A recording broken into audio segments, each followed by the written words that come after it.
De volta com a segunda parte do programa Mentalistas aqui na TV Estadão, hoje falando sobre o desenvolvimento humano, da adolescência até a fase adulta. Convidei aqui no estúdio da TV Estadão a psicóloga Jônia Lacerda, mestre e doutora em psicologia clínica pela USP, também especialista em terapia familiar, e o apresentador e jornalista Raíssen Abac. Vamos falar sobre a constituição do sujeito e da personalidade.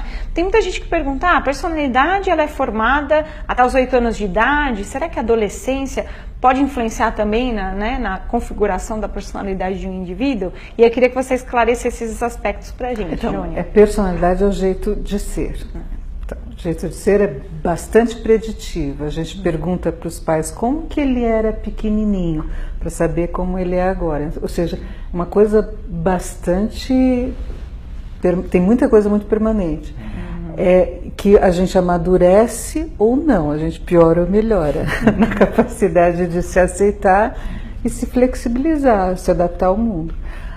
E muda muito pouco depois de uma certa idade. Por exemplo, no envelhecimento, a gente fica com menos tolerância a novidades, mas também menos neurótico, menos instável. Então, são mudanças de ajuste, na verdade.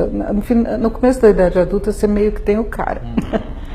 Agora, identidade, a adolescência é a fase da conformação da identidade. Então, é onde, eu falo assim, que é onde a pessoa faz suas grandes escolhas sociais, não é isso? De valores sociais, escolhas ocupacionais, escolhas afetivas. Por isso que eu gosto tanto dessa fase. Muita coisa é ali que a pessoa decide. E tem uma fase inicial muito confusa e turbulenta, que é esperada, justamente porque ela tem que ser autêntica, ela tem que brigar, perguntar, isso é o que o meu pai pensa, será o que é o que eu penso? Então tem que ter essa fase, onde a pessoa diz, não, sou eu mesmo, a de autenticidade. E uma outra fase um pouco mais calma, que é no final da adolescência, entre 18 e 19, ou entre 18 e 25, porque isso muda também muito com classe social e tempo histórico. Então é isso. Eu falo assim, que quem não teve adolescência, isso a gente vê, Camila, quem pulou a adolescência, às vezes uma pessoa que teve que trabalhar muito cedo, virar adulta muito cedo, aí você pega a pessoa lá com 40, 50 anos dizendo assim, não sei não sei se é isso que eu queria, não sei se é isso que eu gosto. Ou seja, as perguntas que a gente faz na adolescência, essa pessoa faz lá na maturidade. Nossa, como é complexo e desafiador, hein, Raíssen? Que são as perguntas de autenticidade. Você acompanhou nos seus filhos, e isso está sendo confirmado ao longo dos anos? Você pensava assim, um é mais calminho, o outro é mais agitado, e isso tem se confirmando? É bem assim mesmo, como a Jônia descreveu. Comportamentos diferentes, personalidades diferentes. A minha filha, por exemplo, pequenininha, na fila da farmácia, você já percebia, ela dava oi para todo mundo, apresentava a gente, papai, mamãe, ela apresentava a gente, e ele já mais quietinho, mais tímido, né? E assim, na verdade assim, eu comecei a observar muito eles, na verdade assim, aconteceu uma perda na minha vida, que foi a perda do meu pai, e eu não trabalhei direito essa perda, né? Eu tive depressão, demorei para procurar ajuda, e acho que acho que o fim do meu casamento teve a ver com isso também, de eu não ter procurado ajuda. Mas ao mesmo tempo, a hora que isso aconteceu, os meus olhos começaram a se voltar muito para os meus filhos, eu comecei a prestar mais atenção neles, trabalhava muito e tal, trabalhava bem mais, e aí eu comecei a escrever crônicas, né, sobre eles. Algumas estão até num livro que eu lancei agora recentemente, então eu registrar, acho que escrever sobre eles me ajudou talvez, não sei se eternizar a palavra, mas enfim, a guardar mais a memória de um momento difícil que eu passei, né, que foi a depressão, até buscar ajuda, mas nesse período eu observava muito eles. Então tudo isso que você está falando eu conseguia observar neles muita coisa, e às vezes eu escrevia historinhas deles. E hoje eles leem essas histórias e comentam comigo. Quando você falou da perda, e você já citou a sua separação, e quando foi um você segundo luto, né, eu acho. Hoje eu entendo como um segundo luto. Sim, sem dúvida, porque você era casada há bastante tempo, né? 23 anos. 23 anos, com certeza é um luto, né? De uma vida que não existia mais. Isso. Quando você foi morar em outra casa, seus filhos estavam, né, estavam com sua ex-mulher, como é que foi para você lidar com essa ausência, a distância deles? E essa foi a fase mais difícil, assim, a saudade presencial mesmo, porque eu tinha hábitos, né? Então, um belo dia eu acordei e falei, puxa, hoje eu não vou dar um beijo nos dois ali, que eu passava no quarto de cada um, dava um beijo, aquela coisa de pai, você vê que tá, pai e mãe, né? Tá descoberto, você dá uma cobridinha, aí eu senti realmente a falta. No fim de semana, que eu estava mais com eles, e aí, mas assim, eu trabalhei isso na terapia também, né? Tive que trabalhar isso já fazendo terapia para poder... uma palavra que eu não entendia muito bem que as pessoas me falavam, tinha amigos que me falavam, a minha terapeuta falava assim, você precisa se permitir, eu não entendi o que era esse negócio de se permitir.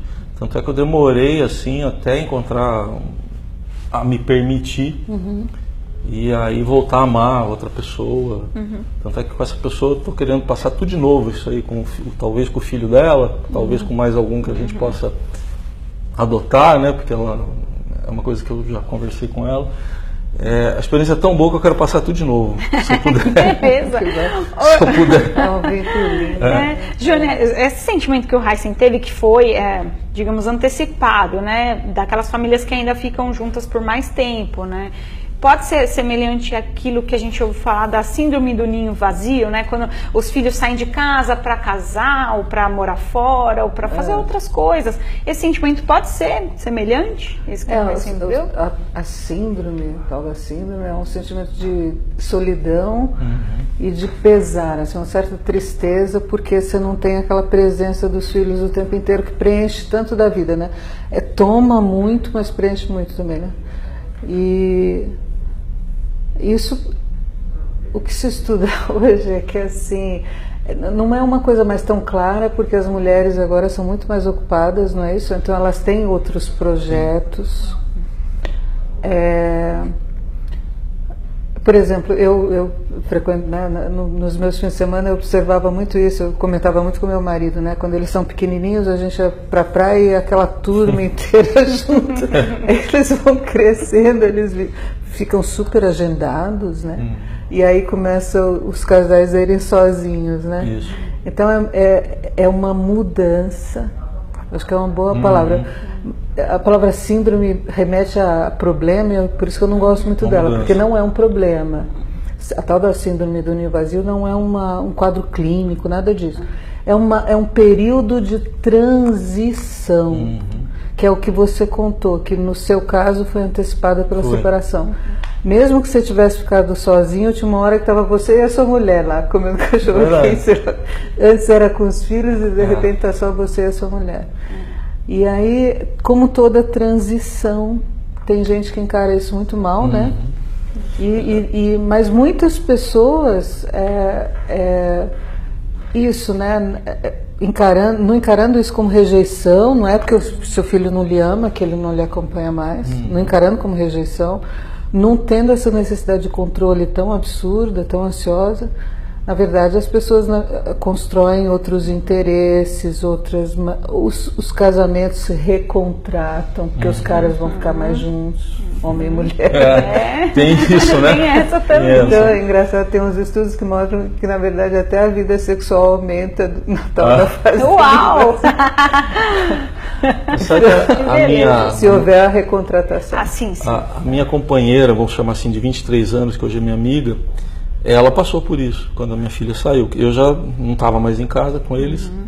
Ela passou por isso, ela até comentou comigo, isso está sendo difícil. Eu até falei para ela, olha, realmente, assim, eu senti um pouco, agora eu não estou sentindo, eu senti quando eu saí, né? Então, são momentos que a gente realmente vai ter, acho que de um jeito ou de outro, né? A gente vai ter. Tem algum conselho que a gente possa dar para os pais que estão passando por isso, Júnior? A saída dos filhos de casa, ressignificar alguns... De repente resgatar alguns aspectos que ficaram lá atrás, antes, né, da paternidade, da maternidade. Uma pergunta que fica assim, atrás, na cabeça da gente, quando a gente escuta essas coisas, é: quais os outros interesses que essa pessoa tem? Que a tal, né, o caminhozinho dela tem um monte de interesse, ou ela está só olhando para a vida do filho? Então, construir novos interesses. Eu tenho um cachorrinho que virou um filho. Então, assim, tô brincando, mas assim, no que constitui a minha vida, não é isso? Tudo bem, então agora eu vou para a praia sozinha com meu marido, meus filhos agora viraram visitas, mas então o que é gostoso para mim fazer lá? Por que isso tem sentido para mim? A própria questão de aposentadoria é uma das coisas que piora essa síndrome.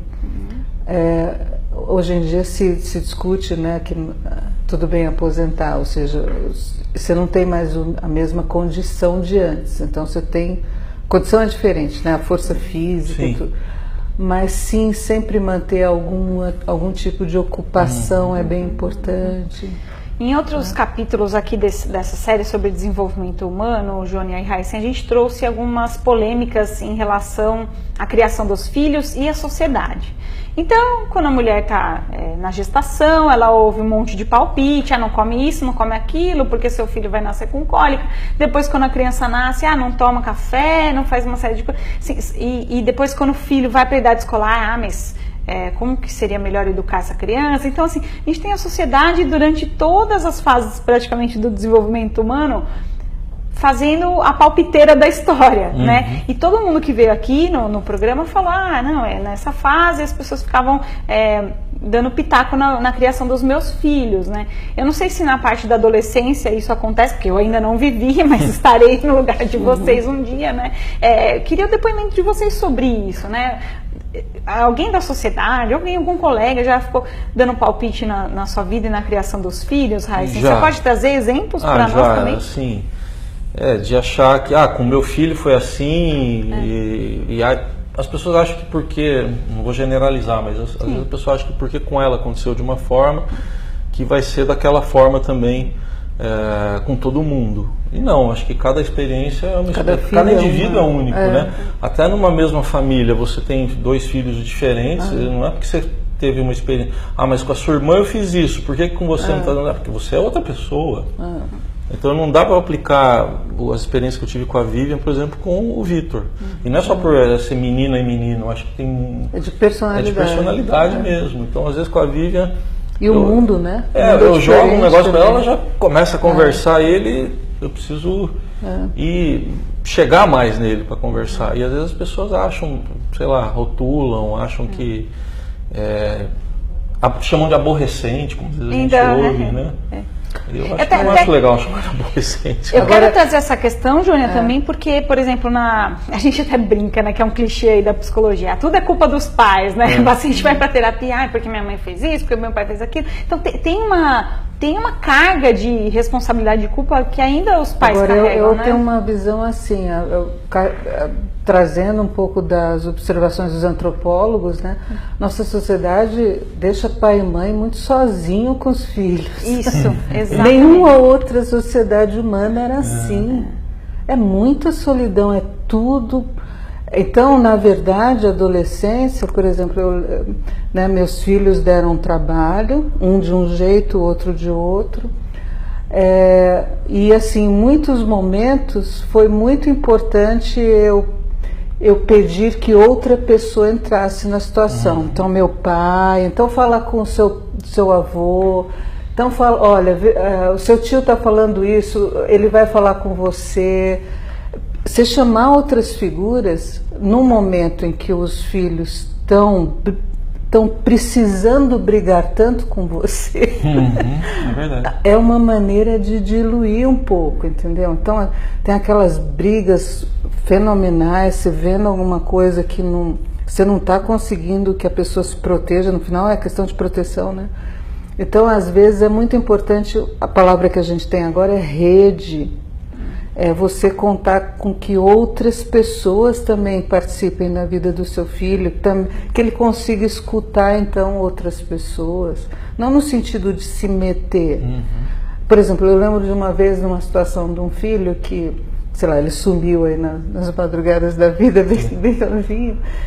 Aí eu, procurando a figura loucamente a madrugada inteira, eu acabei falando com um monte de mães, de colegas dele, né? E foi super importante ele ouvir das outras mães que, sua mãe tem que dormir, sua mãe tem que saber onde você está. Então, a palavra rede, comunidade,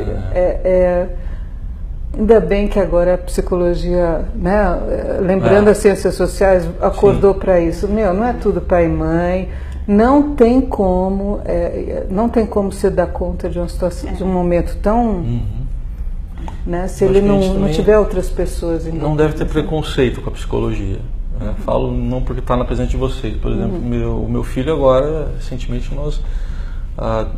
ele está fazendo terapia para entender a parte vocacional dele também, as aptidões, mas está fazendo. Então, que é outra pessoa, né? As pessoas podem dizer, mas por que seu filho está fazendo terapia? Eu falei, porque é coisa do outro mundo, terapia, não pode, é sinal de que tem algum problema, de que é loucura. Então vamos parar com isso, né? Os meus também, porque eu lembro que eu lhe perguntava, mas por que eu vou para terapia? Filho, porque a gente não está conseguindo conversar. Então pensa com isso com outra pessoa, depois talvez a gente consiga conversar melhor. Bom, de toda forma, encerrando aqui a nossa série sobre o desenvolvimento humano, nem tudo é culpa dos nossos pais, né? Então, estão muito sozinhos. Isso é um absurdo, né? O Legião canta uma música, né? Você culpa seus pais por tudo, isso é um absurdo, e literalmente é. A gente é o ser humano em constante aprendizado até o dia da morte, né? E assim que é mesmo. Queria agradecer a presença do apresentador e jornalista Raíssen Abac aqui no programa Mentalistas, e também da psicóloga Joana Lacerda, mestre e doutora em psicologia clínica pela USP e também especialista em terapia familiar. Obrigada pela presença de vocês, viu? Obrigada, Camila. E agradecendo a sua audiência aqui no Mentalistas, toda semana eu, Camila Tulinski, trago um tema envolvendo comportamento e saúde mental. Até uma próxima. Você acompanhou Mentalistas com Camila Tulinski.